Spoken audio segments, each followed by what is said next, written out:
It's the carpet, and this is what you guys have waited to see. Here it is, the guitar collection.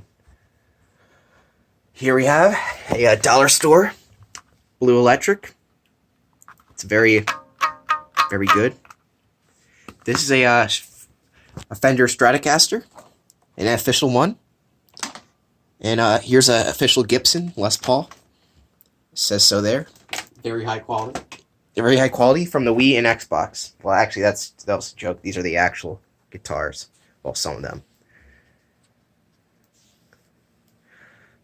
Let's start with this piece of shit right here. The unnamed... Oh, that sounds like crap. The classic Brown Acoustic. No idea what this brand is. Don't even know how old it is.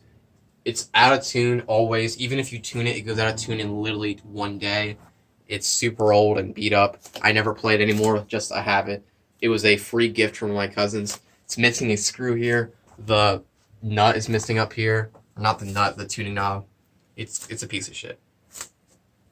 But it's technically our first guitar. But it needs to be tuned. We got the Blue Electric. A Dean Vendetta. Yes. This was my second electric guitar and my first good guitar, I would say. It's my only guitar from Floyd Rose, which is a curse and a blessing at the same time. It's in a Strat shape. It's also my first guitar with 24 frets. It was a shithole to get set up correctly, but now that it's all working and in good condition, I can play it. Only problem is it's not my main guitar anymore, so I don't even play it. All I use it for is a Floyd when I need to use a Floyd Rose. But it's nice. Here we have a bass, not a guitar. It is a Soundgear Ibanez bass, or technically an Ibanez Soundgear bass. I don't know why the Soundgear is so big. It's a 5-string, which is kind of pointless because we don't really use it that often. But it has EMG pickups on it. I use the string to rest my thumb. The string to rest my thumb on. It's my only guitar/bass with EMG pickups, which are kind of nice if it was on a guitar, but for a bass, I don't actually want EMGs because now it's battery powered. I have to buy 9 volts for it, and if you leave it plugged in, it dies. I don't like EMGs because of that. It has the worst strap on it right now. We got this at a yard sale for $100 with an amp and the cable. So not the cable, you know what I mean. I'm not sure if you remember this guitar, but it was the guitar in the garbage. Yeah, restrung, but I still haven't cut them because I'm too lazy. It is a BC Rich Warlock Bronze Series. Probably the cheapest guitar here because this thing is even worth $100 new. There goes that shitty Stratocaster. This guitar only has one pickup, but surprisingly 24 frets and a type of whammy system, not a official Floyd Rose. I blocked it off, so it's not usable right now. This guitar was not usable, but it is actually wired to work currently, and it sounds like shit though. The volume knob is broken because we've wired it around it. This is my first electric guitar, a Dean XM Les Paul shape. For what it's worth, it's pretty cheap, but I've used the hell out of it. It's currently tuned to D standard with very heavy 11-gauge strings. It's a little out of tune, obviously.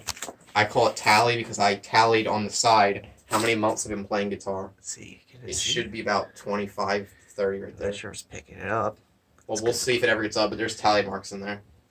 It's because it is on a black guitar, so it's kind of hard to see. I don't really care about the condition of this guitar because it's so cheap. I kind of want it to look beat up. I don't really use it much for anything but down tuning, but it's an okay guitar. Over here is my main guitar for the past year and a half now. It's a Dave Mustaine Angel of Death 2. Death is spelled without an A, just like Megadeth. It is by far my best playing guitar and my favorite guitar shape and Explorer. It has DMT design pickups, which are not active, but they sound like an active, so they're really powerful. It's the only guitar I use for recording because of that. It's got 9-gauge strings on it right now. I kind of wanted a white Explorer, but they're extremely expensive, so that's why I bought the Dave Mustaine one, because I like playing on Deans as well. There's the signature of Dave. No warning, no second chance. And that's all the guitars, Except for except this one, the last one. which is, I call this the Red Unspecial. It's a acoustic guitar. Got it from a crappy guitar store that a lot of these other guitars were actually gotten at. The only guitar wasn't from the store was the Dave Mustaine, which was bought online. The reason I mentioned that is because this thing smells still, because the guy smoked, and because the way, because it's a exposed wood. It's inside. It's the stench of cigarettes is still in this guitar. Yeah. The black Les Paul was bought from that guy, but that guitar and the blue Stratocaster was bought And there. it's another Dean. Yeah. Pretty much every guitar I have is Dean, surprisingly. And I put stickers on it because why not? And I didn't have other stickers, so I had to draw on it. But this acoustic actually isn't too bad. It's not correct good or anything, but it's way better than the brown one. Just your regular acoustic. I like the color. There's the electronic drum set. The only non-guitar we got here, although we do have a piano set, is an Alesis drum set. It's a pretty nice one. I think it's called the Alesis Turbo or Nitro. I forget which one it is. But it's got mesh pads, so they're really soft and quiet. I'm probably going to buy a double kick pedal for it soon.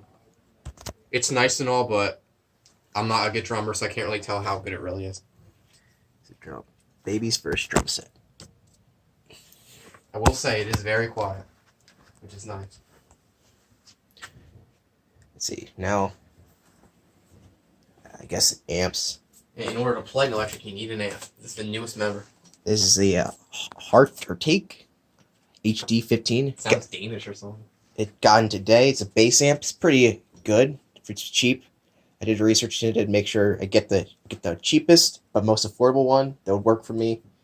Currently, this would pretty nice. Here's the. I don't really know anything about the specs. I just know I just knew it was the best one. Over here is the wall of sound, as I call it, even though it's not. Up here is my first ever amp. It came with my Les Paul Dean. It's a Dean M10. There's a reason Dean doesn't make amps. This thing's a piece of shit. It's literally costs $5 if you want to buy this separately. It's probably the noisiest, loudest, horrible sounding amp. Although it gets the job done. If you want the cheapest amp possible, this is your man.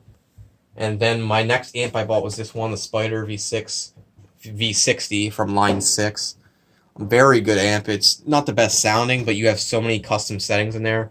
It also supports foot pedals and all sorts of shit inside. So this is my main amp for almost 2 years now. This one I got at a yard sale after my dad got it for $30, which is really cheap because this amp's like $200. The reverb knob is broken on this, which doesn't matter. I tried repairing it, but it's something about the wiring's wrong.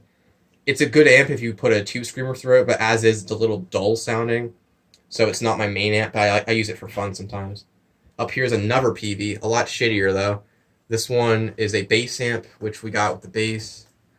It sounds okay, but it's really noisy, and it rattles if you have the back on it, so I took it off temporarily. Here's the back. The screws would rattle the wood, so it was really annoying, even though I prefer having a back on the amp. Here's the back, in case you're wondering. Yep. Oh, forgot about this thing too. Man, we have an 80s Casio keyboard, the oldest instrument here. This is a really piece of crap because keyboards in the 80s, especially for home markets, weren't that good.